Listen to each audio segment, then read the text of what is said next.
السلام علیکم ورحمۃ اللہ وبرکاتہ۔ الحمد للہ وکفی والصلاة والسلام علی من لا نبی بعد۔ قال اللہ تبارک وتعالی فی القرآن المجید والفرقان الحمید ویرزقہ من حیث لا یحتسب ومن یتوکل علی اللہ فہو حسبہ ان اللہ بالغ امرہ قد جعل اللہ لکل شیء قدرا۔ سورۃ طلاق آیت نمبر 3۔ اس سے پچھلی ویڈیو میں ہم نے دیکھا کہ اللہ تبارک و تعالیٰ سے محبت کس طرح کی جاتی ہے اور اس سے محبت کرنے کے تقاضے کیا ہوتے ہیں، اور جب کوئی بندہ اس سے محبت کر لیتا ہے تو انہی افراد کے بارے میں اللہ تبارک و تعالیٰ نے قرآن مجید میں ارشاد فرمایا کفیٰ باللہ ولیہ، کہ وہ پھر اللہ تبارک و تعالیٰ اس کا دوست بھی بن جاتا ہے۔ کفیٰ باللہ نصیرہ، اللہ تعالیٰ اس کا مددگار بھی بن جاتا ہے۔ کفیٰ باللہ وکیلا، اللہ تعالیٰ اس کا کارساز بھی بن جاتا ہے۔ اور پھر اللہ تبارک و تعالیٰ اس کو مصیبتوں سے، اس کی پریشانیوں سے کس طرح اسے نجات دیتا ہے، یہ اللہ تبارک و تعالیٰ کا کام ہے کہ اسے پریشانیوں سے، مصیبتوں سے دور کس طرح رکھنا ہے۔ پھر اس کے اندر بات یہ آ جاتی ہے کہ وہ لوگ جو ایمان لے کر آتے ہیں، سیدھے راستے پر چلتے ہیں، پھر بھی وہ پریشان رہتے ہیں، پریشانیاں، تکلیفیں، مصیبتیں ان پر آتی رہتی ہیں، تو یہ بات جان لیجئے کہ اللہ تبارک و تعالیٰ دے کے بھی آزماتا ہے اور لے کے بھی آزماتا ہے۔ جب اللہ تبارک و تعالیٰ لے کے آزماتا ہے تو پھر وہ دیکھتا ہے کہ میرا بندہ صبر کرتا ہے یا نہیں، اور جب اللہ تبارک و تعالیٰ دے کے آزماتا ہے تو پھر وہ دیکھتا ہے کہ میرا بندہ خوشی کی حالت میں شکر کرتا ہے یا نہیں۔ اس مہنگائی کے دور میں اگر آپ کا دسترخوان ویسے کا ویسا ہے اور آپ کو کسی قسم کی پریشانی، مصیبت نہیں آ رہی تو اللہ کا شکر ادا کیجئے۔ اللہ تبارک و تعالیٰ نے قرآن مجید میں ارشاد فرمایا وَمَن يَتَّقِ اللَّهَ يَجْعَل لَّهُ مَخْرَجًا، اور جو شخص اللہ کا تقوی اختیار کر لیتا ہے تو پھر اللہ تبارک و تعالیٰ اس کے لیے راستے بھی بنا دیتے ہیں۔ پھر اللہ تبارک و تعالیٰ موسیٰ علیہ السلام کو فرعون سے بھی نجات دلواتے ہیں۔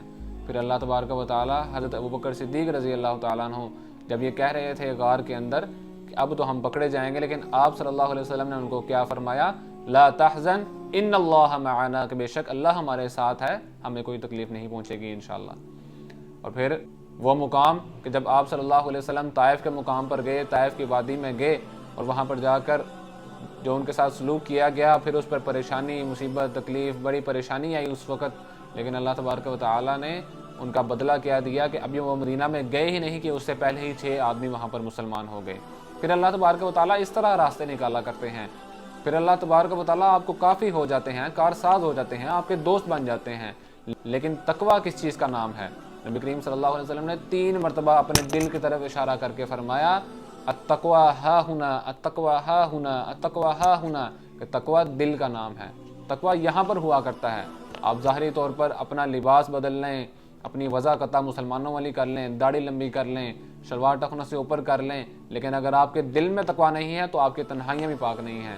اور جان لیجئے یہ حدیث ان لوگوں کے لیے ہے کہ جن کی تنہائیاں پاک نہیں ہیں، کہ نبی کریم صلی اللہ علیہ وسلم نے ارشاد فرمایا کہ تم جیسے لوگ ایمان والے قیامت کے دن آئیں گے کہ جن کی نیکیاں اونچے اونچے پہاڑوں کی طرح ہوں گی، لیکن ایک دم وہ نیکیاں خاک بن کے اڑ جائیں گی۔ تو صحابہ کرام بڑے پریشان ہوئے کہ اے اللہ کے رسول، ہمیں ان کی نشانیاں بتلائیے تاکہ ہم ان لوگوں میں سے نہ ہو جائیں۔ آپ نے فرمایا کہ وہ لوگ تمہاری طرح ہی ہوں گے، تمہاری طرح نیک اعمال کرنے والے ہوں گے، لیکن ان کی تنہائیاں پاک نہیں ہوں گی۔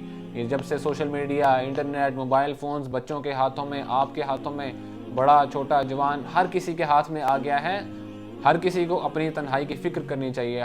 ہر کسی کا اپنی تنہائی کو پاک رکھنا بڑا مشکل کام ہو گیا ہے، چاہے وہ کتنا ہی پرہیزگار کیوں نہ ہو، لیکن جب آپ کے ہاتھ میں موبائل فون ہے، اس میں انٹرنیٹ ہے، آپ ہر چیز اس میں کھول سکتے ہیں، نیکی کی چیز بھی دیکھ سکتے ہیں، برائی کی چیز بھی دیکھ سکتے ہیں، اور آپ کو یہ بات تو معلوم ہے کہ شیطان جو ہے وہ تو کھلا دشمن ہے، وہ ہر وقت آپ کے پیچھے ہے، وہ تو ڈھونڈتا رہتا ہے کہ کوئی مجھے طریقہ ملے کہ میں اس کو پھسلاؤں، اس کو اللہ تبارک و تعالیٰ کے راستے سے ہٹاؤں۔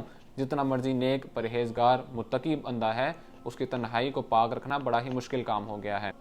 اور پھر جب آپ اپنی پریشانیاں، مصیبتیں اللہ کے سامنے رکھتے ہیں، پھر اس سے اگلی آیت میں اللہ تبارک و تعالیٰ نے ارشاد فرمایا وَيَرْزُقْهُ مِنْ حَيْثُ لَا يَحْتَسِبُ، کہ پھر اللہ تبارک و تعالیٰ اس کو وہاں سے رزق عطا کرتے ہیں جہاں سے اس کا وہم و گمان بھی نہیں ہوتا۔